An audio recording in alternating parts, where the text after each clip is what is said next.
Great. And we have our replays up on our website. So anyone who wants to share this with people who weren't able to make it today, we'll have that on our website by the end of the week.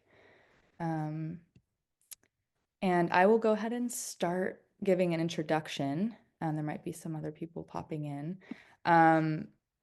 So hello, everybody. I'm Jordan. I'm the executive director for Pandion Music Foundation, and we have Nicole Blonder here with us today to talk about wellness and holistic wellness for musicians and artists. And I'll give a little background on Pandion just for anyone who's new here. Pandion Music Foundation is a 501c3 nonprofit that provides community and skill building opportunities for music creators in Los Angeles and beyond to cultivate long-lasting lives in music. We are honing in on community and holistic wellness for musicians this year. I think it's very needed, especially with the state of the world and everything that people are going through these days, to really lean on community and build community to help us continue making our art and having the energy for that. So these workshops we run every week for free for anyone across the world who wants to join on Zoom. And we have different mentors leading each week. So Nicole is with us today in different areas of the music industry and wellness and songwriting, any area of the music life. So we are very happy you're all here with us today. And to give a little background on Nicole, she's a holistic health coach with 25 plus years of music industry experience. Through her one-on-one coaching, group sessions, and workshops, she supports creative professionals in reducing burnout, regaining energy, and creating sustainable lifestyle shifts to help clients thrive both personally and professionally. And we actually had Nicole on last year. So we're so happy to have you back, Nicole. And she's going to share some really beneficial, valuable tips with you all today. And at the end of the call, I'm going to share a little kind of summary tips sheet that you can all access and download to keep for yourselves. And I'll also put it up on our website there for anyone else who wants to access it. So yeah, welcome, Nicole. And if you want to start by filling in anything I missed about you, that might be a nice place to start. Great. Thank you so much, Jordan. Thanks for having me back. It's great to be with this community again, really wonderful people. So as you mentioned, I do have a 25-year history in the music industry. I came up through record labels. I worked at the British label Mute Records at the US office for over 17 years. I was VP of marketing and project manager. While I was working full-time in music, I was also diagnosed with some chronic health issues. And so in the process of dealing with that, figuring it out, learning how to support myself, I tried and did many different things. And I stumbled across the modality of health coaching, which I didn't know about. And it really helped me look at my life from a holistic perspective and really gave me the tools to be able to manage my chronic issues and thrive, kind of working in music. So that inspired me to become trained as a coach while I was still working full time.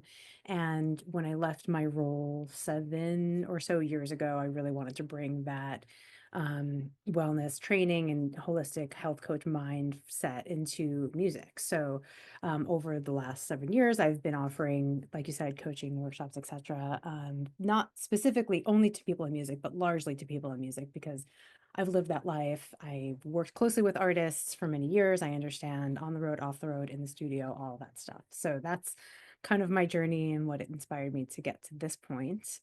Um, so, as a coach and someone who has spent years in the industry, I know it's really easy to put our creative work kind of ahead of our well-being. We're dealing with stress from a lot of angles. We're dealing with hustle culture, emotional labor, being vulnerable. Like we're all very familiar with these aspects of life that really make it challenging to stay balanced, specifically, like working in music. So today we're going to look at how everything in your life connects to your mental health. It's not just in theory, but in real tangible ways. So this is designed to be very interactive. I encourage you to grab paper, a pen, or open up a spot on your device in order to take notes and consider some of the reflections that I'm going to offer you as we go through. The intention is for you to come away from today with some increased insight and ideas about your own mental health approach and how the various aspects of your life are impacting it. So, my favorite way to get started with any session is to kind of get grounded with 3 deep breaths. So, I'll invite you, if you'd like to join, to get comfortable in your chair. Close your eyes if you feel inclined to, and just relax your shoulders and kind of notice any tension that you might be holding. And then breathe in deeply into your lungs and then into your belly. Really expand your belly. And as you breathe out through your nose or your mouth, just try to release any tension that you feel in your face, in your jaw, in your shoulders. And then breathing in again, really fill up your belly and kind of expand your body as you breathe in very slowly. And then breathing out, just focus again on any areas of tension and let it flow out with your breath. And one last time, we'll breathe in, fill up your chest, fill up your belly, really bring it to the top of your breath, and then breathe out. Release whatever tension is left. And when you're ready to come back into the room, you can open your eyes. And now we're here. So I'm going to start with a prompt and just sort of throw it out there. Like, what does mental health mean to you right now? And feel free to share it in the chat just as a way to kind of start the discussion about, like, what are we talking about? What does it mean to you? Where are you coming from when you think about this? So as we go through, I will definitely be asking you to share in the chat. It's not required, but I do find that people really learn from each other, and shared experiences are really meaningful and valuable. So there's no shame. This is a shame-free space. There's no wrong answers. There's no getting it right. It's just kind of all an exploration.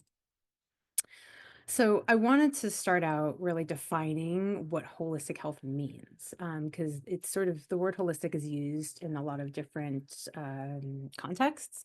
And for me, what it really means is that everything is connected. We're talking about mind, body, environment, purpose, really everything. And it's the idea that this is all like deeply connected with who you are as a person. You're one whole person. We can't really compartmentalize it. Not really. So when one area of you is off, it can really throw off the rest. But when one area of your life is thriving, it can support the other areas of your life, right? So we have to kind of start to think about ourselves as integrated beings, because as much as, as we really try to compartmentalize, like the reality is that everything affects our mental health, and our mental health affects everything. I think of it sort of like a web and kind of like a cap on the web of all the different aspects of our life. So today we're going to look at 6 core pillars that I feel like are largely impactful on our mental health. And so we'll go through nutrition, sleep, movement, mindset, career, and relationships. So we're going to explore how these things are connected. I'll offer a few practical ideas for each, and then, you'll have a chance to reflect and share. So the first reflection that I'll ask for you to consider for yourself is what of the areas that I mentioned is most supportive for your mental health right now, of any of the areas? What's working, what's going well, and what feels like it's dragging you down? So in order to kind of make change, move forward, like learn ways to improve what we're doing, we have to kind of know where we're coming from and what's true for us in the moment. Because I could give you a list of things to do and they may not be relevant to you, right? So we really kind of want to drill down into like what's going on with you right now. So we're gonna start. Feel free to share in the chat if you feel inclined your reflections as you go along. Excuse me. So we're gonna start talking about nutrition, and it's a foundational piece of my work because it was a foundational piece of my training, and it was a big part of my own journey of learning like what was appropriate for me to eat, what triggered different symptoms that I had with my chronic issues. So food that we eat really kind of makes up our body. It makes up our skin, our hair, our brain, like all of our cells are fed by the food that we eat. it directly affects your brain function, your focus, and your emotional regulation, which is kind of what we're talking about, part of what we're talking about with mental health. So if you don't eat enough, or you're skipping out on nutrient dense foods, that have fat and protein, your blood sugar can crash. And then when that happens, your mood and your energy levels can also crash. So, one of the main things that I share with people is, regular balanced meals help stabilize your system, which helps to reduce your anxiety or your irritability. So when we're thinking about mental health, it's really about finding a balance. And everyone is different, but in general, trying not to go long stretches without eating, especially if you're feeling hungry. One of the things that people don't realize is that when your body starts to feel hungry and you start to get those hunger pangs, especially prolonged hunger, right? If you're like in the studio or on the road, or in a circumstance that we often will find ourselves in, where it's like we can't eat or we're not prepared, we don't have anything with us. Being hungry for a prolonged period of time can actually trigger a stress response that resembles kind of the fight or flight response, which you may be familiar with, which is like the natural physiological reaction to danger, which is like often experienced as hangry. If you like are hungry for too long and then you get angry, like that's part of the reason why. Not everyone reacts that way. Some people, just get really tired, or yeah, there's a variety of different reactions. But what happens is when you enter this state, due to low blood sugar, it can leads to these stress hormones like adrenaline, cortisol, which is like your body's prepared for a threat, even if that threat is just like the absence of food, and that increases anxiety. Your body tenses up. You've probably been through fight or flight many times a day, even.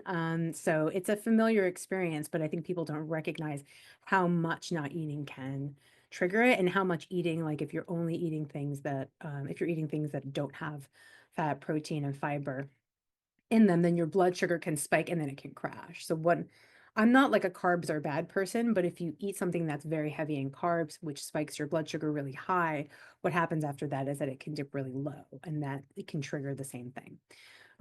So that's, one of the things that when we talk about mental health and nutrition, it's kind of one of the core things. And there's certainly things that you can eat that help your brain and body, like foods with magnesium, like spinach and dark chocolate offer like relaxation properties, because magnesium is like your body's calm um, nutrient.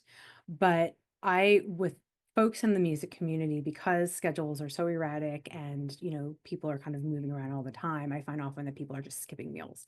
And so that can be a big contributing factor. The other piece of this is kind of paying attention to like our liquids. So our caffeine intake and our water intake. I love, my cup of coffee in the morning. A lot of people kind of are fueled by coffee, but you have to start to notice how it affects you. Because if you are prone to anxiety, if that's something that you know about yourself and you have a lot of caffeine, it can really just ramp it up like super quickly. So I would advise anyone to just notice how it affects you. And on the other token, notice how much water you're drinking, because coffee can be dehydrating, but if we're not also drinking enough water generally, that can also cause similar reactions in our body where we get tired. And if we get tired, then we can get irritable, and then it can cause fights in our relationship. So we'll talk a little bit later about how everything kind of connects, but we can start to see it here as we're talking about these things. So my question to you in the audience is, when it comes to nutrition, where do you think you're helping yourself? And where do you think that you might want to make some changes? So I would encourage you to write it down in your notes, share it in the chat if you feel so inclined. Again, there's no shaming, and everyone, you go through different phases sometimes in life where you're eating different things, or you get in habits, or you get out of habits, or if you're on and off the road, it can be challenging to manage that. And it's something that I work with clients on a lot, is like preparing to go be somewhere else for a while, or be on a bus, or kind of be away from home at a studio or at a conference or something, and kind of getting prepared for that. So if you're about to be somewhere like that, preparing with food to bring with you, or knowing where you can go to eat, or just kind of thinking about it in your overall planning. um And also, if you have any questions, feel free to drop her in the chat. We will take Q&A on mic at the end. But if you have any specific questions about what I'm saying while we're talking, drop it in the chat and I can respond to it, in real time while we're talking. And he says, I'd love a nice green juice during the middle of my day as a quick energy boost. Yes. Big fan of the juices. Thank you. Um, so the second pillar we're going to talk about is sleep. And I think that sleep arguably can be the most impactful, on our mental health, right? Because, we all know what it feels like when we don't get enough sleep. Because what happens when we sleep is that our brain is processing everything and it actually resets our stress response. So if we don't get enough sleep, it can lead very quickly to anxiety or depression or just kind of trouble coping with whatever you have to do the next day. And one of the reasons that people struggle with sleep, especially in our industry, is that there's too much stimulation and we're up late and then we have to kind of fall asleep quickly. So we have screens, we have like people around us where we're playing music or just kind of stress in general, all kind of interfere with our natural stress cycles. So what I talk to people about a lot is a consistent like wind down routine that helps to train your body to shift from like productivity to rest because we're not like a light switch. It's hard to just turn off and be like, party and then turn off like good night. And so I think that some of the things that I share with people is to try to turn your screens off an hour before you go to bed, dim the lights, do some breathing, do some light stretching, read a book. Like everyone's different in kind of what they need. I love EFT tapping, which is a type of meditation for winding down, but you generally need to let your body know that it's safe to rest because what happens often and can cause increased anxiety and just kind of ruminating cycling thoughts as we kind of go to bed and you're like okay sleep and your body's not really ready and so then it starts to get even more amped up because you're feeling stressed out because you can't sleep. And I know a lot of people deal with lack of sleep when they're in all of these different situations that we've talked about. But I think in part of our industry there's this idea that like not like getting by on less sleep is sort of a badge of honor. Like, oh, I got 3 hours. Oh, I got 2 hours. And certain circles, like that's the conversation. And it's something that we all deal with, like less than ideal sleep, but we should always strive to get as much sleep as we can. I feel like I sound like a doctor, but really just making it a priority. If mental health is a priority for you, then sleep kind of has to be a priority for you, even if it means leaving early from an event or turning in before your friends or your partner. Like it's something that we have to actively choose to do to give us ourselves enough time and space to have a wind down and kind of go to sleep. Welcome, Melissa. So Melissa just joined. So what I was mentioning before, lack of sleep, consistent lack of sleep with no real support or rest can be like one of the quickest ways to have a mental health breakdown. I've seen it, I've experienced it. And, the other thing about that is we want to look at the stress over not sleeping. So if you've had a long string of not sleeping well or not sleeping enough, you can feel guilty or is just stressed out about it, which actually exacerbates it and makes it worse. So be nice to yourself. Rest when you can. It's important to know that even just laying down with your eyes closed, even if you're not sleeping, actually counts. And it's just really important to have compassion for yourself and your situation, whatever it is. Like you might have, a physical discomfort that's keeping you from sleeping. You might have hormonal fluctuations. You might have children. You might, there's so many things that kind of keep us in that space of not sleeping, but it's really about giving yourself the best possible scenario you can within, what you can control. And so I really encourage people to consider that wind down period and give yourself, whatever you need to feel kind of wound down. So, it's one of the things that people struggle with most that I talk to. So I'd love to hear your questions and thoughts from folks here on your experience if you want to share about sleep. I think, are there things going well or things that are working for you that you would recommend to other people here? Or, is there something that you need to change or, want to try? I think it's good to, understand that we're all kind of dealing with this. It's super common. Or just write it down in your notes for yourself. So the next piece we're going to talk about is movement, which I think is one of the best ways to keep our mental health in balance, to kind of get ahead of any mental health breakdowns or imbalances. is to practice some kind of regular movement. And for some people, it's really easy to do that. They're always on the go. For other people, they're just at their desk or in their studio and kind of not moving around. Um, Physical energy, you probably know, releases endorphins, which reduces stress hormones, like cortisol and adrenaline, which makes it like a really immediate way to shift your mental state. If you've ever kind of felt angry or something's going on and then you're like, I need to go for a walk or I need to go for a run, like what you're doing is helping to complete the stress cycle.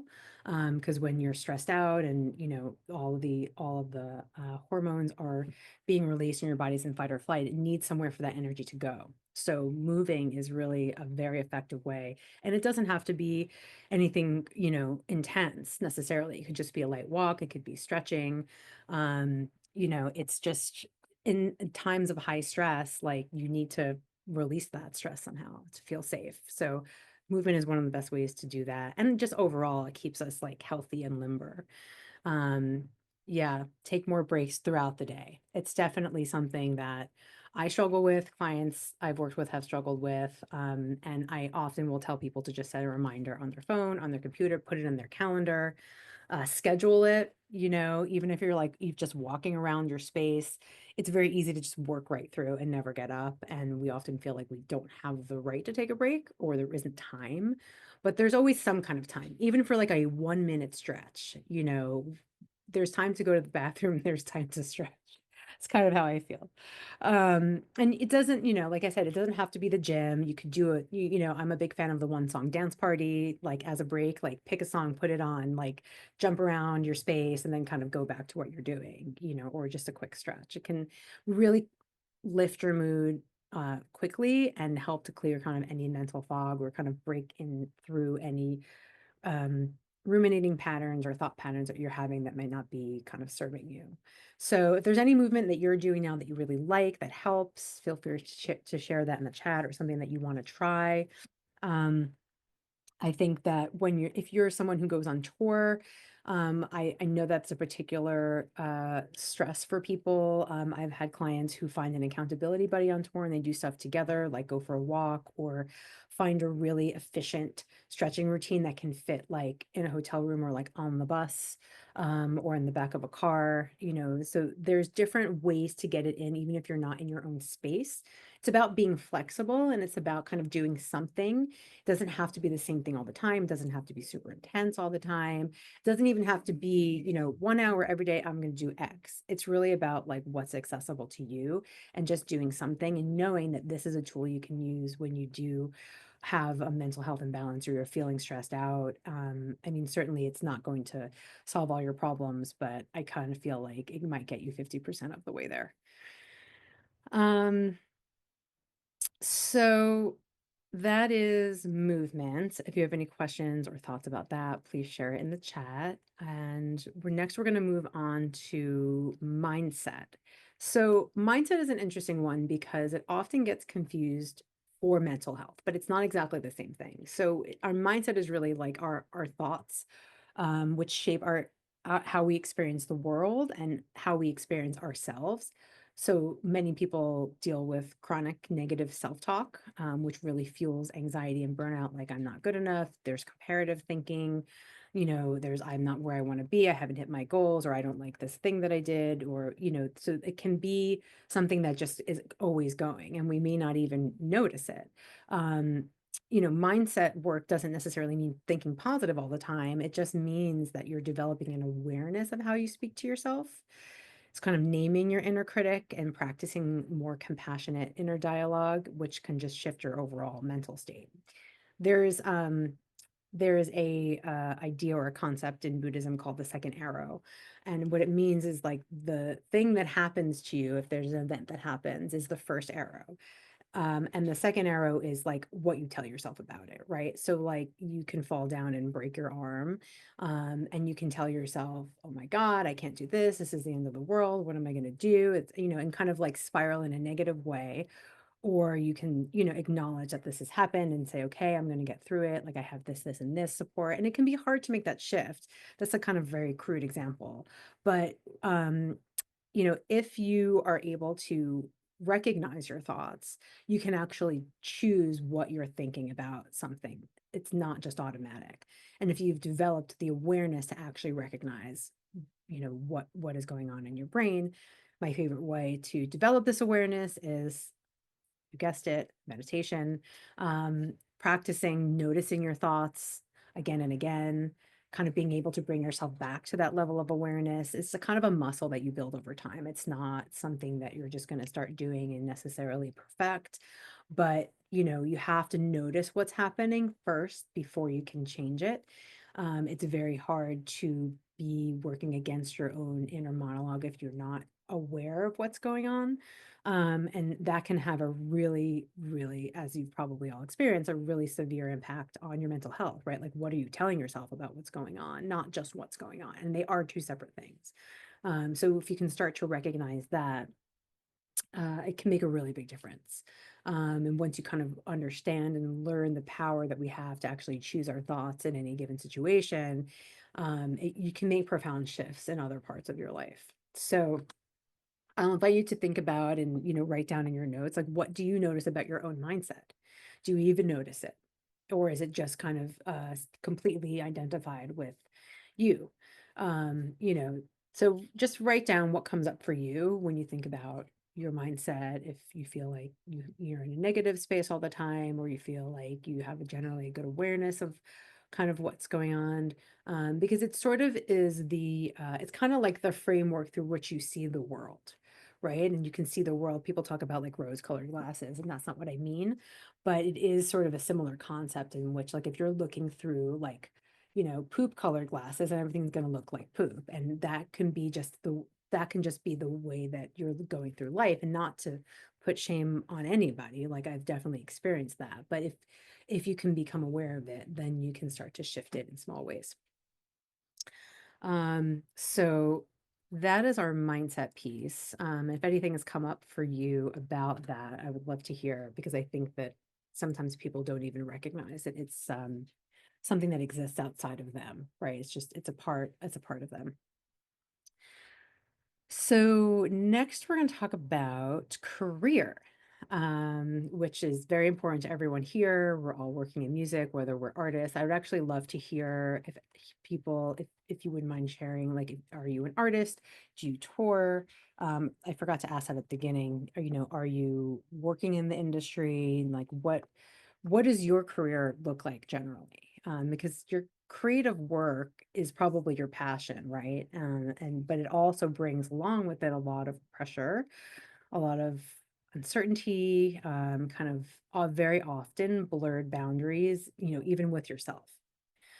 So if your work is not aligning with your values, or it really drains you more than it gives you energy, it obviously can have a pretty negative impact on your mental health and kind of potentially lead to burnout. And I think that's something that a lot of folks working in the creative fields experience, especially if you work for yourself or you work with a small team. Lack of structure can just sort of lead to feeling like you don't know what's going on, or you're not quite sure if you're going to get it all done. And sometimes, like, there's no time limit, so you're kind of nebulously all over the place. There's also learning to say no to opportunities that might, push you past your own boundaries, whatever those might be.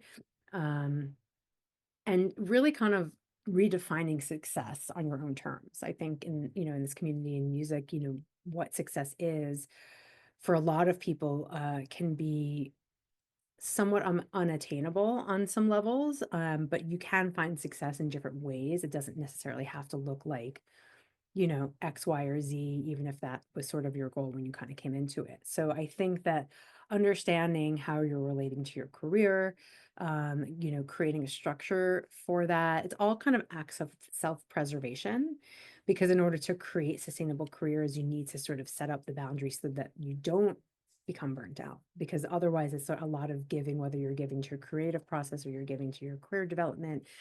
People are juggling a lot. People are juggling full-time jobs, making music, going on tour, raising a family, And there is not necessarily time for all of it all the time, right? So learning how to create that structure, but manage your time a little bit, and saying no to things that you might have to say no to.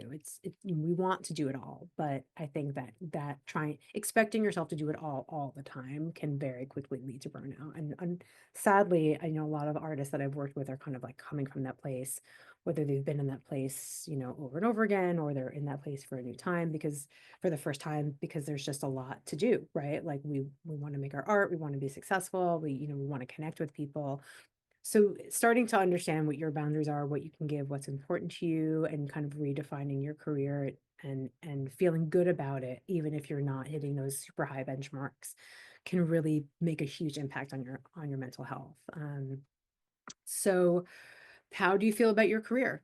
Write down a few words, or thoughts, on if you need to set up some boundaries, if you could benefit from some more structure, if there's opportunities that you've been saying yes to that you feel like if you said no, you would have more time, space, and energy for other things that are more important. I mean, there's a lot to consider here, but it's one of the tent poles that obviously has a large impact on our mental health, because burning ourselves out to the point where we don't even want to do what we're doing anymore is, a shortcut to just like having a career that doesn't work out and is not sustainable. And it's something that I'm what my personal mission, one of my missions is to help people get catch it before it gets to that point. Because once you're burnt out, and that can mean different things for different people, but generally I would define that as really like lack of energy, hating everything, hating what you're doing, not talking to people. I mean, that's a whole other workshop, is burnout, but you know, catching it before it gets bad can be really crucial. And the career piece, especially for this community, is I think a pivotal piece for that. Um, so that is our career pillar. Um, and our sixth pillar is relationships. So humans are social animals. We're kind of wired for connection. And not everyone is the same, right? Some people are more extroverted, some people are more introverted. But generally, isolation, like true isolation, can really intensify mental health issues, depression, anxiety. So it's kind of important to think about all of our relationships, not just romantic, not just friends, not just work, just kind of everyone that we talk to and we consider ourselves like in a relationship with to some degree. Having even just one person that you can be real with, whether it's a friend or a therapist or, um, a colleague, is actually very protective for your mental health, and a way to help release stress when you find yourself in situations where you really need to connect and kind of talk to people. So, it's also important to understand when it comes to relationships, like if you're in a relationship that's taking more than giving to you. I think in music that can sometimes be the case in different dynamics, with artists or people in the industry. There are folks who are takers, and it might seem mutually beneficial, or you might want to keep giving more and more to that relationship because you feel like eventually it's going to balance out, or you're going to get what you want from them. But you have to be aware and be really careful. um, Sometimes they're known as energy vampires. There's different ways to kind of talk about it, but it's important to evaluate, especially if you're collaborating with people and people that don't know very well. There's also relationships that might be having a directly negative impact on you. Maybe somebody is a bully. Maybe there's emotional abuse or other abuse going on. It's okay to ask for help in these situations. It's really important to understand that if things are happening for you that are impacting your mental health, it's not your fault. And if you're not sure if it's your fault or you want to take ownership of your own part in it, got to talk to somebody, whether it's a therapist or someone else, right? Because nobody's perfect. We all have roles to play in the dynamics in our lives. But it is important to know when relationships are benefiting us and when they're not, and the role that that plays in our mental health, because again, can be a very direct impact, whether it's a personal relationship or professional relationship. So I'll ask you to consider where in your own life are relationships a support or a drain. Write down one relationship that is really beneficial for you, whether it's a friend or a colleague, a collaborator, and one that might be a drain. You may or may not have someone like that in your life. If you don't, amazing. Um, but it's helpful to know and just start to see, like, even if you're not sure, like, is this person, think about it, and just really consider it, because you're one person with so much time in the day, and where you put that time really matters. So those are our 6 pillars. There's a lot of stuff in there, and each one of those could be its own workshop. But as it relates to mental health, I think it's important to just consider those things specifically. And now we're going to kind of talk about how all these areas are connected, right? So kind of imagine, like I was mentioning before, a web with your mental health at the center. And if one thread in the web kind of gets pulled, maybe your sleep is off or you've been isolated for a while, it kind of tugs on everything else. You might start skipping meals because you're too tired to make food for yourself, then you don't have energy, so you don't have energy to be creative, and then your mindset is like, oh, I don't have energy to be creative, so your mindset is kind of moving into a negative place, and so you can see how this sort of goes. But excuse me, the good news is that it works the other way too. So when you make a positive shift in one area, even just a small one, it can really support the other areas and kind of help to restore balance. So maybe you're taking a short walk and that boosts your mood. And so then you kind of come back from your walk and you're more inspired to kind of make a better food choice. Or you talk to a friend and, they're compassionate, empathetic, sharing some kindness with you, which motivates you to kind of set boundaries in your work. So there are a lot of different configurations of these things. If you don't get enough sleep, then I think I used that one earlier. Um, but it really is all connected. And if you think about it, I'm sure you've experienced this and you could see examples of it in your own life. But it's really not about fixing everything at once. That's too much. It's really just about seeing yourself as a whole person and giving yourself grace as you work towards balance. When I work with clients, we try to kind of build things one small step at a time. And that's really how you create sustainable habit change. You've probably, or you may have recognized that if you try to change too much or you try to make too big of a change at once, it doesn't really stick. New Year's resolutions are infamous for this. I'm going to quit, insert thing here, rather than I'm going to try to do less of X. Or, if you've never eaten a vegetable, there are people out there that have never eaten a vegetable or don't eat them. And, you're like, I'm going to eat vegetables from now on, all vegetables all the time.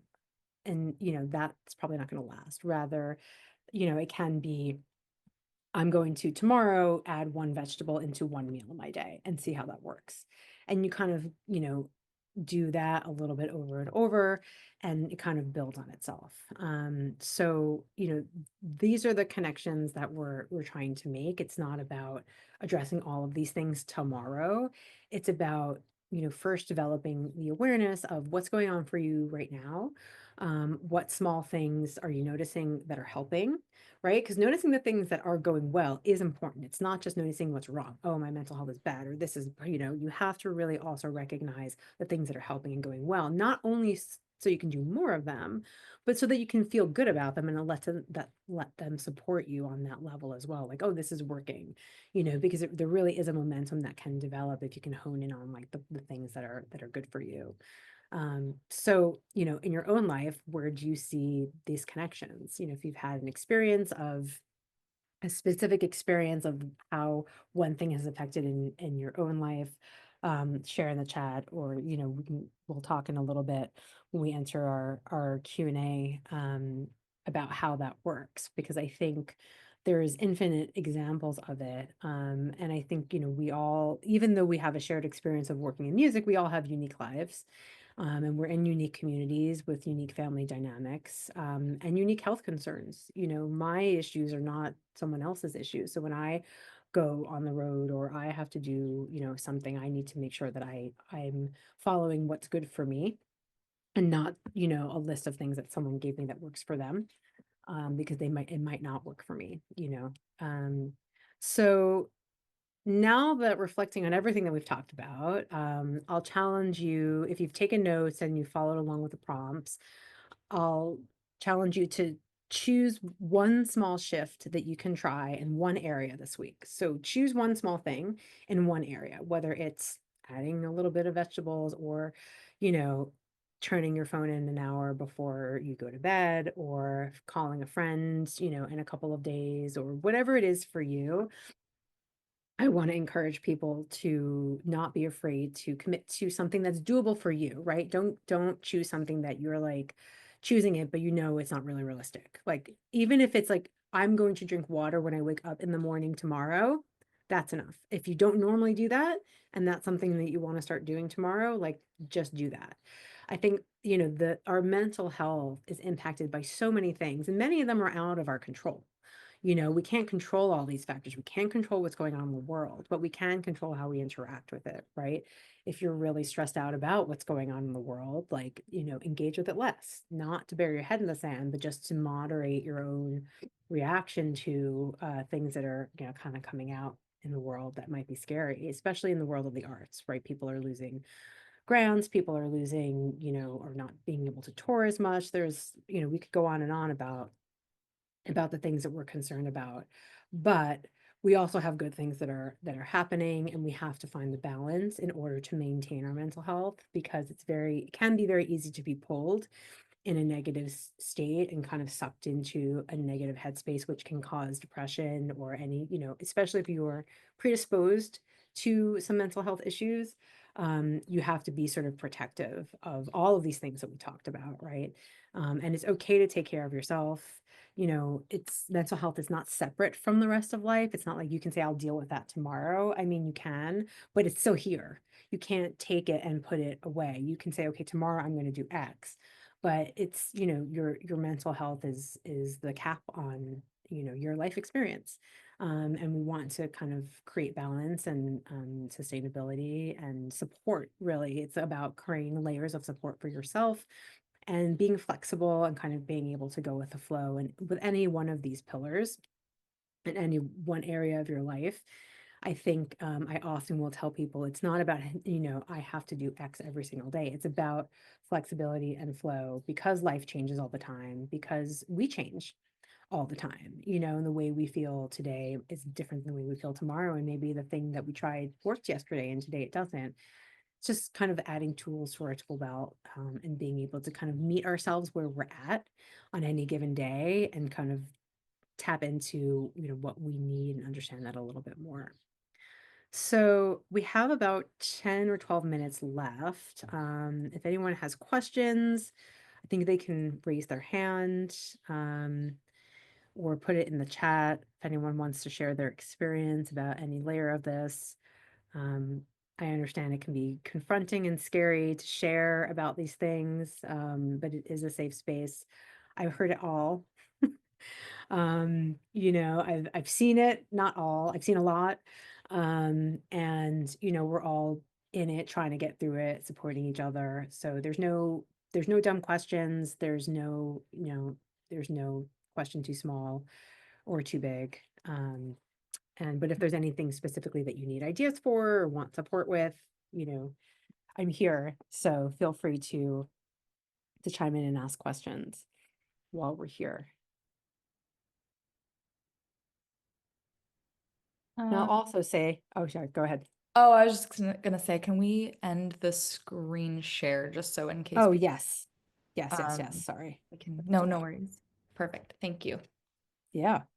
Awesome. If anyone wants to share anything, any experiences, any questions? And I'll just say, like, it's also, you don't have to be perfect at any of this. It's really just um finding strength in yourself and connection with others, which is one of the things that I think is so great about Pandion community, and how you guys support each other and support the community with all of these resources. I think there's a lot of value in community, especially now. So it's a beautiful space that you guys have created. Even if people are feeling shy, that's okay. Hopefully you got my contact information from the slide, and if you want to email me afterwards, or join my mailing list, feel free. Thank you. That's very generous. Yeah. Yeah, Yes. sometimes it's easier to do a one-on-one conversation rather than in front of people. I do have a question though. If Yeah. anyone else does. Um, do you have any specific breathing techniques that would be quick enough to share for like anxiety? Because my anxiety often presents in like chest tightness in my breathing. So it helps me to like do conscious breathing techniques. I was just curious if you have anything. Yeah, there's a lot. One of the ones that I share the most is called 4-7-8 breathing. So you breathe in for 4 counts and you hold your breath for 7 counts, and then you breathe out through your mouth for 8 counts. And it helps to reset the nervous system. You can do it a couple times. It doesn't work for everyone. So if you find that it's like you can't actually hold your breath for that many counts, then that's okay. The other one that is really efficient and I think actually used by like the Marines or the Navy SEALs is called box breathing. So that one is where you breathe in for, it's like a box. You breathe in for 4, you hold for 4, you breathe out for 4, and you hold for 4. And that's also really effective at kind of like dealing with anxiety and kind of getting in there with the stress response. It's easy to remember because it's 4-4-4-4. It could also be 3-3-3-3, but it's just, yeah, it really helps to kind of regulate your nervous system. So either one of those are kind of my go-tos, but I'm a big fan of breathing exercises because your breath is always with you. And it's not something that you really have to remember. I mean, you can remember that you can consciously breathe, but you don't need to get anything to do it. Like you can do it anytime, anywhere. Thank you. I love that. It's nice to have easily memorizable techniques. So it's just like they can become just second nature at some point. Um, Yeah. does anyone else have any questions or comments, thoughts? While people are thinking on that, I'm going to share a resource that Nicole generously made for all of us. This is a tips resource sheet for wellness techniques and um, mental health support. So if anyone wants to follow that link, you can download it for yourself on your computer. And like I said at the beginning of the call, I'll also upload this to our website. We're starting to build a little resource hub for wellness and music related resources. So if you want to find it on the website later on, you can as well. Um, and Anai, sorry I didn't make you co-host. I'll do it now. No worries. Hi, Nicole. Thank you so much for just a great presentation and um yeah, like a workshop. I had a question in terms of I deal with like when I have moments of like high triggers, I deal with struggling to fall asleep, but actually something I'm going through right now, like instead of struggling with falling asleep, I'm struggling with getting out of bed. So waking up in the morning. And I'm someone who thrives off of a very early morning routine, like 4:30 in the morning, 5:30. I love it. I do so well with the routine. And so right now that I'm experiencing like kind of this issue with getting out of bed, like I'm kind of struggling with things to motivate me to just start my day. I think like I just get in my head and overthink. And this is something that usually doesn't happen to me. It's more of the opposite. Like I just can't go to sleep. Um, but it seems like sleep is something that's I'm struggling with right now. Yeah. And if Yeah. just wondering if you have any tips or yeah, techniques mainly just to like motivate you to like just get up and start your day. Yeah, yeah, thank you for sharing that. I think it sounds like it's a new issue for you. So I would ask, is there something very small that you feel like is achievable that would motivate you to get up in the morning? Is it like you want to have your cup of coffee or you want to Oh, um do a stretch? Like what's something that is like doesn't seem like if you have a big morning routine, which I'm a fan of as well, it can seem overwhelming, which it sounds like that might be the case. So yeah. is there something very small that like you get excited about? It's not that doesn't feel like a chore. Yeah, I think it used to be running and like running in the morning is one thing. I think also yoga. Yoga is something that I like gets me out of bed without thinking too much of like next steps and just doing it, right? Yeah, I will see those two. Yeah. Yeah. So do you feel like there is a short yoga stretch routine, 5 minutes or 10 minutes that like thinking about it and thinking kind of visualizing yourself doing it would shift you out of the headspace that you're describing to kind of actually get you to get out of bed? Or do you feel like how do you feel like that's something Yeah. that would motivate you? Yeah, I think so. I used to do like my yoga routine after work just to like wind down. I've never done it as I'm starting my day, so maybe switching that up might help. And yeah, I think just like it'll get my body moving. I think that's the main thing I need. Yeah. Yeah, I think in times of high stress and personal struggle, it's okay to go easy with ourselves, and like even if you have a very gentle stretch routine that you would Mm. normally do at night, it's okay to do it in the morning, because if Yeah. it gets you to the next place and where you need to go, then that's kind of the important piece for you, right? Like you want to get out of bed. And so even if you're shrinking down your typical morning routine really small and it's Mm. just a few stretches, if it gets you out of bed, then Yeah. it's good enough. Yeah. Great. Thank you so much. Yeah, I'm Yeah, gonna of give that course. a try. Yes, I wish you luck with that and with whatever is coming up for you in life right now. Thank you. Yeah, of course. Thank you, Anai, for sharing that. Thanks, Nicole. This is all such valuable information. We're so lucky to have you on and willing to share it with our community. Um, I just want to mention it's also Mental Health Awareness Month this month. So we have this theme throughout the month for our workshops. So next week, we're going to have Jeremy Grant on to talk about everyday tools for stress management. Musicians actually experience mental health challenges at a much higher rate than the general population. So we think it's very important that we're all talking about this and finding tools to move through that together. So, and hopefully improve that for everybody. So, and Anna's sharing a link there to sign up for next week's workshop. So if anybody's interested, and please share with your friends. And yeah, I think we will end it at that today. Thank you so much, Nicole. Again, so great to have you back. Thank you so much for having me. I hope everyone had a good experience. And again, feel free to reach out to me in any method for any reason. I'm always happy to hear from people. Thank you. Thank you, Yes. Nicole. Thanks. Have a Yes. good Thanks, rest of your day. everybody. Bye, Thank you too. everyone. Take Bye. care. Bye.